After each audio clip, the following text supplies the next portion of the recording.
Niners currently enter this game off of a couple straight wins, so they're starting to right the ship. This past game against Carolina was a big one for me because the Niners need to show that they're still that dominant team, and they really took it to Carolina. But unfortunately, as is the case in every Niners victory, someone has to get hurt. It's almost like we sacrifice our players to whatever benevolent god there is of football to get these wins, because Nick Bosa, he has a groin injury, similar to Joey Bosa, who also has a groin injury. Jimmie Ward literally comes back off a hamstring injury, missed the first 4 games, breaks his hand on special teams. Speaking of special teams, Robbie Gould, knee contusion. They have to evaluate kicker. It's honestly insane. I don't know how to explain this voodoo that you do that just hurts me so much. Nonetheless, 3-2, top of the NFC West. They go against this Atlanta team. Currently, the line is 5.5 points in favor of the 49ers. Kyle Ledbetter, what is your interpretation of this game, the injuries, and how it affects this matchup? Well, I don't know if there's a benevolent football god, and if there is one, I think this is the deal with the devil that the 49ers have, which is you will be able to just fart out Pro Bowlers every single year, and at the same time, you will suffer a catastrophic number of injuries and have to replace players on that Pro Bowl team, because the 49ers have so many Pro Bowlers, and it's ridiculous. I said at the start of the season, if Trey Lance gave you rookie year Baker Mayfield numbers, which was like 65% completion percentage, 28 touchdowns, and 14 interceptions, they would be good enough to make the Super Bowl, like best team in the NFC type of good. And it's not Trey Lance, it's Jimmie Garoppolo. And what did Jimmie Garoppolo put up against the Rams? 230 yards, 2 touchdowns, 1 interception. If he does that the entire season, that is exactly rookie year Baker Mayfield. So Jimmie Garoppolo is riding the ship. I think them and the Eagles are still firmly at the top of the NFC. Like, those are the 2 teams that in a way separated themselves from the pack up to this point. No pun intended there. The 49ers, I mean, you mentioned all the injuries. You didn't even mention Emmanuel Mosely, who tore his ACL. He's going to be done for the season too. Emmanuel Mosely was turning into a little bit of a lockdown corner. Pair him with Ward as well. And God, they've just been really putting on a clinic in the secondary. The big story has always been the pass rush of the 49ers, but the secondary was really starting to turn into something. And now they kind of have to play the fun gamble of, can Jason Verrett ever stay healthy in his NFL career? It's so funny that game is still being played, because I'm a 5-year recovering Chargers fan. It'll be 6 years coming up at the end of this year. When I still rooted for the Chargers, we were playing the will Jason Verrett stay healthy game. And it's incredible that is still being played by the 49ers. The thing is, anytime Jason Verrett is healthy, which is a rare occurrence, he gives you Pro Bowl level production. That's why the Chargers played it for so long. That's why he's still on the Niners roster. He came cheap, and now he potentially could go out there. It's more likely that Demonor Lenore and Ambry Thomas are going to get some snaps as he's still working his way back, because the only way you can really use Jason Verrett at this point is limited snaps, and you're hoping that in those limited snaps, he doesn't snap something when he's out there playing for you. You know, Jimmie Garoppolo, you mentioned him. He's looked good the last couple of games. He started turning things around. I think we look at that Sunday night game against the Broncos, all-time low performance. No one that defends Jimmie Garoppolo will ever say anything about that game. In fact, that's one of those games that you just kind of have to wipe from your memory. When you actually step back and analyze Jimmie Garoppolo's offseason, is it so wrong that he kind of came in underprepared for a game, Sunday Night Football, against one of the best defenses in the league? You know, that's something that we kind of have to kind of rationalize when we look at the Denver Broncos game. Plays well against the Rams. That's just something he's done throughout his NFL career. Like I said, a couple touchdowns, 1 pick. Goes against Carolina Panthers on the road, couple touchdowns, no picks. As long as he keeps doing that with the way this defense is playing, the Niners shouldn't lose games, really. They really shouldn't. They just need to ask themselves, can our quarterback just not turn the ball over? And can he get us 3rd down completions? Jimmie Garoppolo was not turning the ball over, and he was getting 3rd down completions. In fact, Jimmie Garoppolo is starting to do things too that he's not really done in his NFL career, because if you look at his numbers, turnover-worthy plays are down, and big-time plays are up. 2 positive takeaways from at least this 3-game sample size of Jimmie Garoppolo in the 2022 season. So hopefully that continues. You go against an Atlanta defense that you should be able to do similar type things against. And I talked about the injuries for the Niners. Atlanta has some injury problems too. Cordarrelle Patterson was placed on the IR just a couple weeks ago. Kyle Pitts, he was out this past week. I would say it's very likely that he's out again as they try and keep their superstar tight end, who hasn't really turned into a superstar yet to this point, but they try and keep him healthy. Mariota, he's chugging along. Drake London, his best target, Drake London, he's also on the injury report.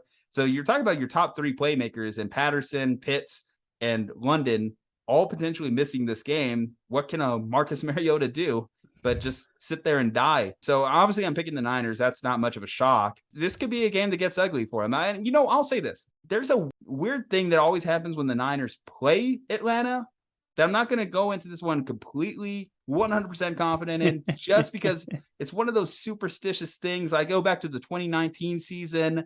One of the losses that they suffered was a last-second Julio Jones barreling into the end zone, barely gets the ball over the goal line as the clock expires, touchdowns. It happened. So run the ball 20, 30 times.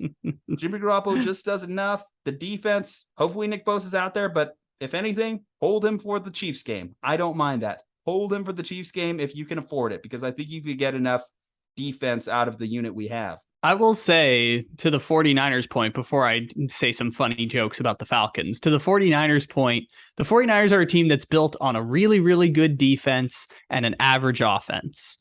Who does that sound like? Tampa Bay. And this is more an indictment of Tom Brady than it is pro Jimmie Garoppolo. Do you know how crazy it is that Jimmie Garoppolo is doing Tom Brady's whole shtick better than Tom Brady this year? Like that's just a remarkable turn of events from where we were at the start of the season to where it is now, that he's doing Tom Brady's whole shtick better than Tom Brady is doing. So you're saying we should break out the tinfoil hats because clearly Bill Belichick was right. Well, if we're going to break out tinfoil hats, let's go to the part where Bill Belichick sends a text to Brian Flores instead of Brian Daboll that in the chain reaction of events ultimately ended Tom Brady's marriage. But at the same time, like... Wow. Going for the marriage, Kyle. Jimmie Garoppolo. That was below you. It is, but you said tinfoil hats. Anyways, okay. Jimmie Garoppolo we were talking about. Jimmie Garoppolo and Marcus Mariota are both exactly who we thought they were. Jimmie Garoppolo is the 21st best quarterback in the NFL and the best backup quarterback you're going to find. And if he's your starter, you want to replace him. And Marcus Mariota is worse than Jimmie Garoppolo. They are both exactly who we thought they were. You're a fantasy football guy. Do you know who the Falcons running back is? I have no idea who the Falcons running back is. Tyler Algier is probably the guy that you want the most, but it's not a desirable running game. It's definitely like one of those that, okay, he's like your running back 4. You might throw him into the flex situation type of running back. But here's the problem with that. Arthur Smith only wants to run the football. In the game 2 weeks ago, Marcus Mariota...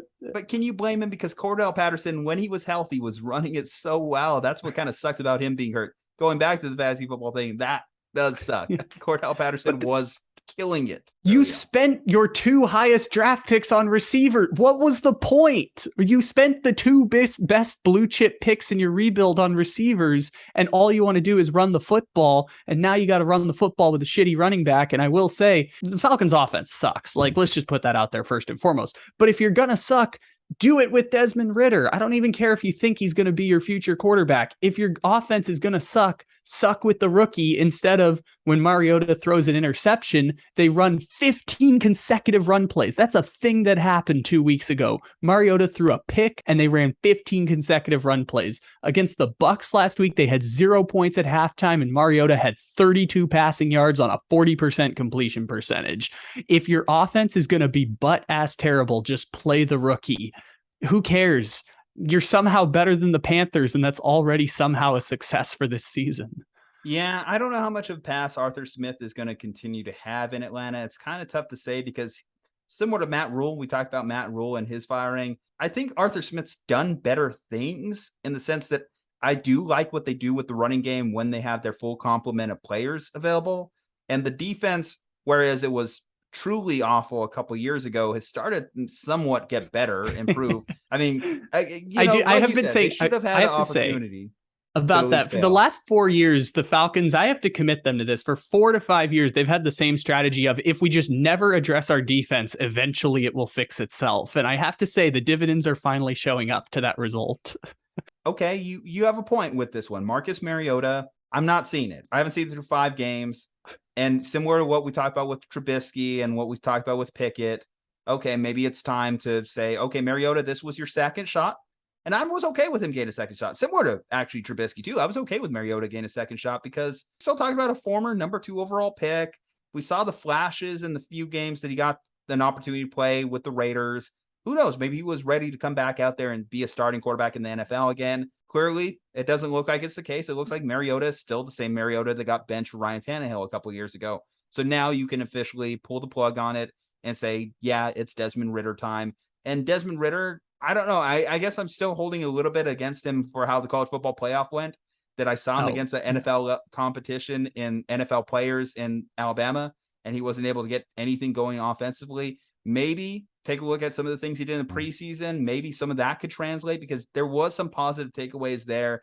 I don't know how much of a difference maker Ridder is going to be, but I think if you're the Falcons, you still have to be looking towards a higher end quarterback at the position. But I could be wrong. I could be wrong. Maybe Ridder comes in and he actually shocks people because, you know, there's always a third rounder. There's always a fourth rounder every year that kind of comes out of nowhere and puts up some numbers. I don't know if Ridder's that guy. I don't know if Willis is that guy. I don't know any of the other rookies are because we all looked at this rookie class and said it was like an off class move forward. So, yeah. I will also say the Falcons don't even believe Ridder is the answer at quarterback. Like they drafted him to be a backup quarterback. Like they don't even believe he's the future of the position for the team. I'm just saying he be a future. He looks older than Marcus Mariota. Well, yeah, but they didn't think of that. He was a 3rd round pick. Like the only reason I'm saying that's the case is playing Mariota does you no good. He's not going to be on the team next year. Arthur Smith just wants to replicate what he did in Tennessee because that brought him success. Meanwhile, his GM is drafting him Kyle Pitts and Drake London, which, okay, like you're not going to use him and draft him. Like, what's the point? But he wants to play the style like he did in Tennessee. He doesn't have the team to do that. And the Falcons also just took the strategy of they took the Seahawks strategy of we're just going to get rid of our quarterback and not add an additional replacement, which is like, okay, the offense is bad. And I'm saying like, use him the way Davis Mills got used or Gardner Minshew got used. Like it doesn't do you any good to play Mariota. Just play Ridder and see what he has. The Niners are going to win this game and they're going to win it rather handily as well. I should make that note there. We got 2 Niners helmets up there on the screen. And the Falcons at this point, their offense is going to be bottom 4 in the league. And the only reason it's 4 is because the Texans are so bad. But like the Falcons offense is going to suck. Just play Ridder. This might be the only 10 games Ridder ever gets to start in the NFL, but what's the point? It's like when, what's his name? Like Jeff Driscoll was playing for the Texans a couple of years. Like, what's the point of playing Mariota at this point? If you're not even going to let him throw the ball anyways, if he's going to throw a pick and you're going to run 15 straight run play, like if you're going to suck with the rookie. All right, guys, what is your prediction for Niners Falcons? Are you at least taking the Falcons with the points? Want to know below in the comments section. Leave a like on this video. Subscribe to the channel. Follow us on social media. From Juju and Kyle, stay safe, happy, and healthy. We'll see you on the next one.